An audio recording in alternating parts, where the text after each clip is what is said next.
Welcome to McPlum, simple solutions served daily. You begin by preparing the system and starting the update. First, make sure you're signed into the correct Microsoft account and that Office 2013 is activated. This allows updates to download. Once done, save and close any Word, Excel, or Outlook windows so files aren't locked. Then open one Office app, navigate to File, choose Account, find Update Options, and select Update Now. This triggers the downloader and installs any available patches, so you can move to the next steps. You monitor and manage the installation carefully.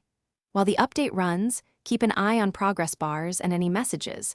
Larger service packs can take a while. If Windows asks for administrator permission, approve it or run the Office app as administrator so updates can write files. Make sure your antivirus isn't quarantining the installer. Temporarily pause protection only if needed, and then resume it. If multiple updates chain, let them finish in sequence before launching Office apps to avoid corruption. You complete the process by finalizing and validating the update.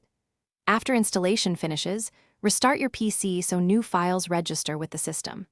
Then open an Office app, go to File Account to confirm the version number, and test common features like saving and sending email.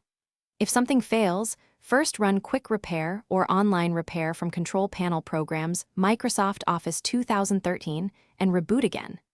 If errors persist, note the exact message. That helps narrow the fix when you seek further support. Thanks for watching. Stay juicy and subscribe.